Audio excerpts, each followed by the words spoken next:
What's expensive but totally worth it?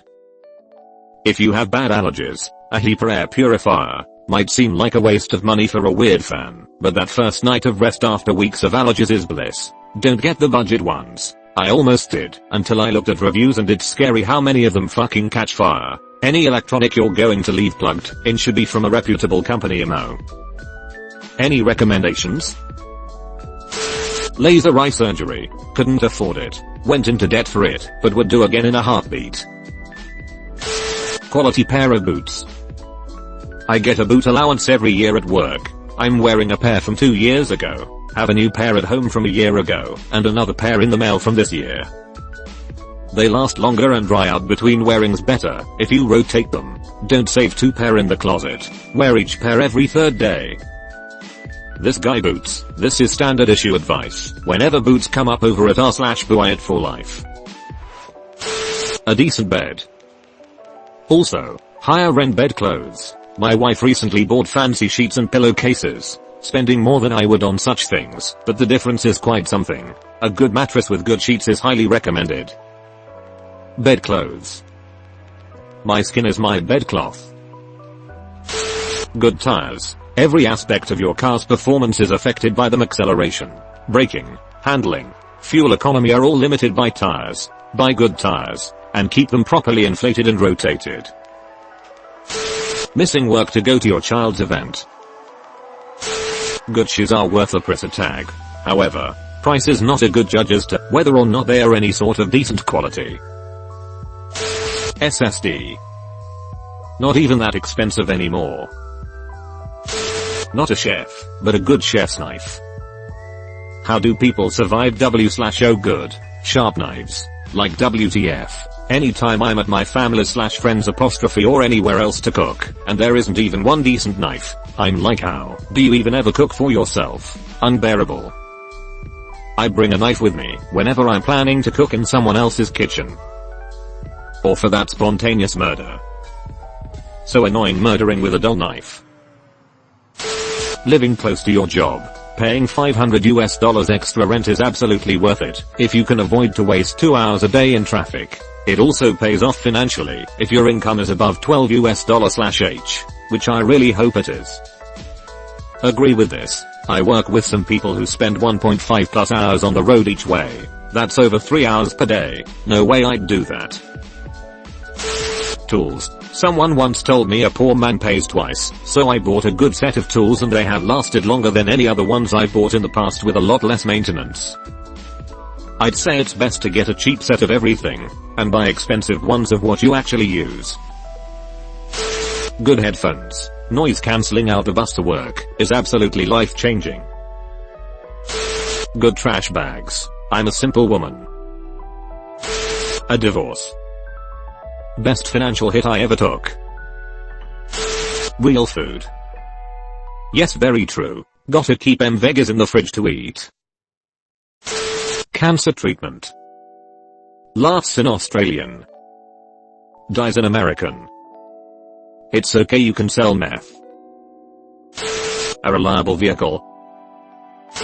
I advise everyone, never skimp on glasses, never skimp on shoes, or a mattress, or a monitor. If you stare at one all day, anything you spend hours using every day should be your top spending priority, assuming that spending is commensurate with quality. Don't pay for brand names that don't make a practical difference. I thought this was about to be a poem. Never skimp on glasses, never skimp on shoes, never skimp on mattresses, or the monitor you choose. Tools. Snow tires, a good bed, cookware, a tailored suit, formal dress, to name a few. Movers. Paying $1,000 to watch someone else hump that stupid couch and all that other heavy shit up that stupid driveway was worth every cent. A therapist. Rehab and sobriety. Listen, if you've got demons in your head that are telling you that you can't survive without your liquor or your pills or a needle in your arm, you need to quit lying to yourself that you can fight this on your own. How long have you been losing that battle? You can't shut out the people who love you and want to help you either. If you love them and you want to keep them in your life, you need to quit lying to them and stonewalling them. Let them support you. Let them listen to you. Let them see just how bad things really are. I know you don't want to do that, because then they are going to push you harder to do the uncomfortable and scary thing of being accountable and honest and doing the fucking work to quit. Your demons want you to keep abusing those substances. You are in a plane in a steep nosedive. The alarms are ringing. The oxygen masks have descended from the ceiling. The ground is getting closer and closer and faster with every time you pick up that vice of yours. And yeah, the work to pull yourself out of it is gonna be a bitch. But the alternative is finding yourself in a situation where you get a DUI again and maybe this time you killed somebody. The work of fighting addiction is less of a bitch than the aftermath of what happens when you don't do the work. The problem with addicts is that they don't feel like their life is worth the work. I'm a failure. I can't stop fucking up. I'll always be a disappointment. I hurt everyone around me. I have no future. I have nothing to live for. On and on goes the self-loathing. Self-loathing and addiction go hand in hand. And it won't stop until you realize that your life is worth living. But a life without addiction. A life where you don't need to be numb. A life where you are so ridiculously happy that you don't even want to go back to this. You can find that happiness. You can quit being a failure and a disappointment. And the first step to making that happen is recognizing that there is a future in which you live an excellent life without substance abuse. And if you realize that you deserve that, and realize that you want that, and you want it enough, that you have what it takes to kick addiction in the ass, go to AA or NA, go detox, go to rehab, move in with someone who will keep you accountable multiple times a day, get on medications that are designed to treat your addiction, go to therapy, and take your life back from your demons. 3 weeks in rehab isn't going to fix you. Either, you're gonna be putting in months and months of work and money, but God admit, decades of your life are at stake, and waiting for you to fight this battle and win. And you're going to spend just as much, or more, on your vices anyway, if you never quit. So you may as well decide right now that the demons aren't going to win anymore. My very good friend just went into detox tonight after showing up drunk to his DUI court hearing. In 7 to 10 days he will be in rehab. He will stay in rehab for 2 to 3 months. His parents will be doing therapy with him. His girlfriend is committed to him. He has so much to live for, and he doesn't think he's worth it. He deserves the world. And it really hurts to see our friend being eaten alive by these demons. This isn't him.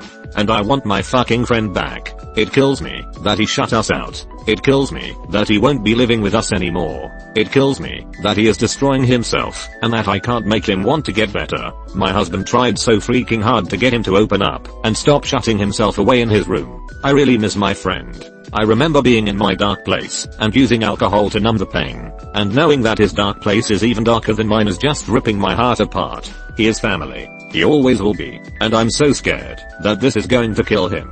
I called his parents and asked them to come get his guns and lock them in his dad's gun safe, and I stood there holding them and thought about how I saw him on the video doorbell this morning sitting on the front step for about 20 minutes, and I would be surprised if he wasn't thinking about coming back in and ending his life. I was shaking so violently I couldn't hold my phone anymore while I was on the phone with his mom, while she talked about what his attorney said today. Fuck addiction. Don't even start drinking or abusing pills or any of that shit. This isn't worth it. I hope your friend decides to be helped. Indeed, you can live a lifetime in rehab, and it doesn't mean shit if you don't want to quit. Hope a friend finds whatever motivation he needs to kick it to the curb. Massages. Welcome to Thailand. When I visited Thailand I got a massage every day. For $8 it's hard to pass up. Lol, more I'm spending so much. My data plan gives me unlimited free massages. You went with Thai Mobile, huh? Pictures of Spider-Man.